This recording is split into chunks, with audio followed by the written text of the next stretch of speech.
क्या हुआ जब अचानक रात 2 बजे एक लड़की चुपचाप राम मंदिर में घुस गई। फिर जो चमत्कार हुआ उसे देखकर सभी लोगों के रोंगटे खड़े हो गए।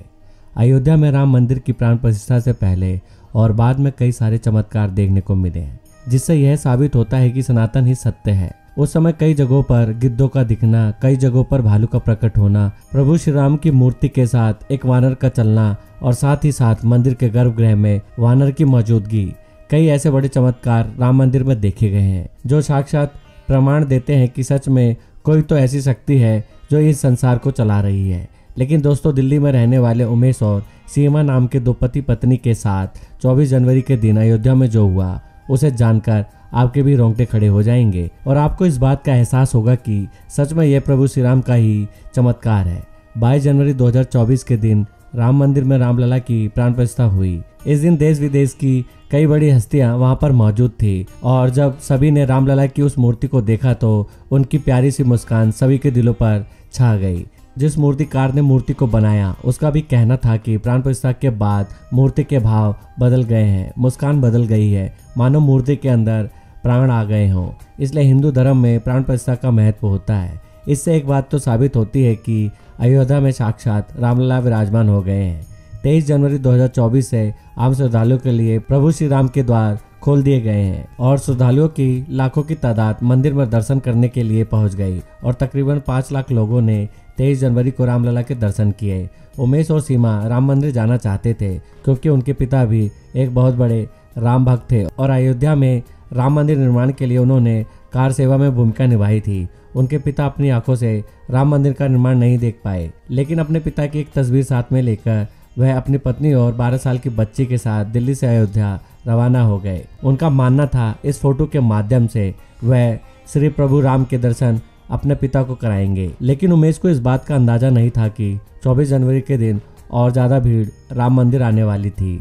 तब जब वह अयोध्या पहुंचे तो वाकई में अयोध्या का नज़ारा देखने लायक था। रेलवे स्टेशन पहुंचकर उन्हें महसूस हो रहा था मानो वह साक्षात देवनगरी में आ गए हो, क्योंकि त्रेता युग में अयोध्या को देवता का नगर कहा जाता था। ऐसा कहते हैं जब भगवान विष्णु ने प्रभु श्री राम रूप में अवतार लिया और अयोध्या में जन्मे तो कई देवी देवता उनकी प्रजा बनकर अयोध्या में जन्मे और उनकी लीला को अपनी आंखों से देखा। जब प्रभु श्री राम सरयू नदी में समाहित हो गए तब सभी नगरवासी भी सरयू नदी में समाहित हो गए, क्योंकि वह सभी देवी देवता ही तो थे। जब उमेश और सीमा ने अयोध्या नगर की भव्यता को देखा तो उनके भी होश उड़ गए, क्योंकि यह कोई सामान्य बात नहीं थी।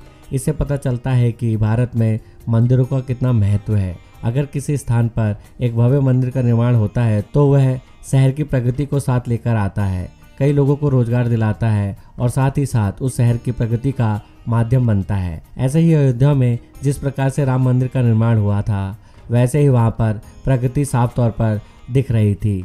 लेकिन जब उमेश और सीमा अपने 12 साल की बच्ची के साथ राम मंदिर पहुँचे तब वहाँ पर बहुत ज़्यादा भीड़ मौजूद थी। शाम का समय था और इधर उधर भगदड़ मच रही थी। पुलिस प्रशासन जैसे तैसे भीड़ को काबू करने में लगा था, लेकिन भक्त प्रभु श्री राम के इतने दीवाने थे कि वह तो बस किसी भी तरह से बस एक झलक रामलला के दर्शन करना चाहते थे। इस बीच उमेश जी भी अपनी पत्नी और बच्चे के साथ लाइन में लग गए। तकरीबन 4 से 5 घंटे उन्हें लाइन में लगे रहना पड़ा, लेकिन उन्होंने अपना अनुभव बताते हुए कहा कि इतनी भीड़ होने के बावजूद भी सभी भक्त एक दूसरे के साथ समन्वयता बनाए हुए थे। सभी के मन में राम बसे थे, इसलिए सभी के अंदर राम सी मर्यादा आ गई थी। सभी भक्त बहुत शांतिपूर्वक तरीके से उस लाइन में लगे हुए थे और हमें 4 से 5 घंटे के पश्चात रामलला के दर्शन करने का सौभाग्य प्राप्त हुआ। उस समय रात्रि की शुरुआत हो चुकी थी। मैंने अपने पत्नी और बच्ची के साथ रामलला के दर्शन किए और अपने पिता की फोटो को उन्हें दिखाया। ऐसा लग रहा था मानो आज मेरे पिता की आत्मा को शांति मिल गई हो, क्योंकि उन्होंने कार सेवा में एक महत्वपूर्ण भूमिका निभाई थी। लेकिन मुझे इस बात का अंदाजा नहीं था कि आज प्रभु श्री राम मेरी भक्ति की परीक्षा लेने वाले थे, क्योंकि बहुत ज़्यादा भीड़ का माहौल होने के कारण रात्रि के समय मंदिर के अंदर नज़ारा बहुत भयानक था। चारों तरफ लोग ही लोग मौजूद थे और बात जब आई बाहर आने की तो एक बहुत बड़ा जन सैलाब दर्शन करके मंदिर से बाहर लौट रहा था। इसी बीच अचानक से मेरी पत्नी सीमा का हाथ मेरी 12 साल की बच्ची हर्षिता से छूट गया, लेकिन भीड़ में उसे इस बात का अंदाजा नहीं हुआ। हम प्रभु श्री राम का नाम जपते जपते मंदिर से बाहर आ गए और जब हमने देखा हमारी बच्ची हमारे साथ नहीं है तो हमारे भी होश उड़ गए। चारों तरफ देखने पर केवल और केवल भीड़ नजर आ रही थी और बच्चे का कोई अता पता नहीं था। हम चारों तरफ उसे ढूंढ रहे थे और हर किसी से उसके बारे में पूछ रहे थे। कई लोगों को हमने उसका फोटो भी दिखाया, लेकिन किसी को कोई जानकारी नहीं थी कि आखिर वह कहाँ पर है।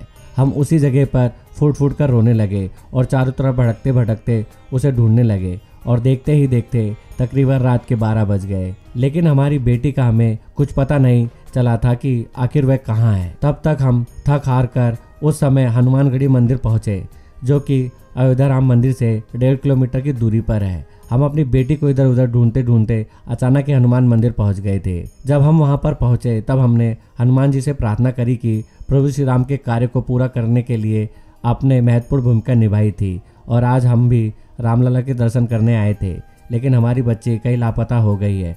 पवन कुमार, हम आपसे विनती करते हैं इसे प्रभु श्री राम का कार्य मानकर हमारी बच्ची का किसी न किसी तरह से पता लगाइए। कुछ देर हम हनुमानगढ़ी में बैठकर ही रोते विलखते रहे। ना कोई हमें सहारा देने वाला था और ना ही कोई आंसू पोंछने वाला, लेकिन एक विश्वास था कि संकट मोचन हनुमान जी हमारे संकटों को जरूर दूर करेंगे। तभी उस स्थान पर एक ऐसा चमत्कार हुआ जिसकी हमने कल्पना नहीं की थी। हनुमानगढ़ी क्षेत्र में हमें एक बंदर दिखाई दिया जिसका मुख लाल था और उसके हाथ में एक रुमाल था। जब हमने उस रुमाल को ध्यान से देखा तो वह रुमाल हमारी बेटी हर्षिता का था, लेकिन सवाल यह था आखिर वह रुमाल उस बंदर के पास कैसे आया।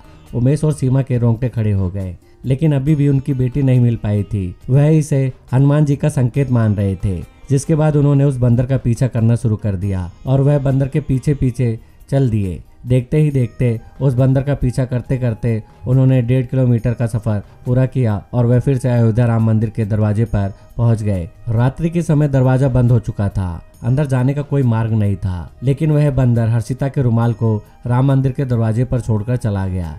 ऐसा लग रहा था मानो उनकी बच्ची मंदिर के अंदर मौजूद हो। अब उमेश और सीमा के सामने अब इंतजार करने के अलावा दूसरा कोई रास्ता नहीं था।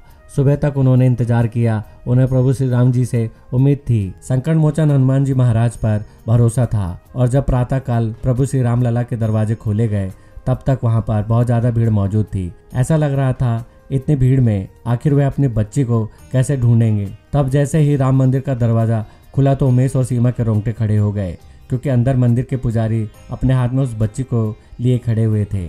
उनका कहना था कि यह बच्ची शायद रात्रि से ही इस मंदिर में है। सुबह प्रातः दरवाजा खुलते ही हमें यह रामलला के गर्भगृह में थी। ऐसा लग रहा था साक्षात रामलला इसके साथ खेल रहे हो और साथ ही में एक बंदर भी वहां पर मौजूद था, जो हमें इससे मिलाकर कहीं अंतर्ध्यान हो गया। सीमा और रमेश को अपनी बच्ची पुनः मिल चुकी थी। उनका विश्वास नहीं टूटा था, बल्कि उनकी आस्था और ज्यादा बढ़ गई थी। लेकिन प्रश्न अभी भी यही था कि आखिर उनकी 12 साल की बच्ची हर्षिता रात्रि के समय मंदिर में कैसे रह गई।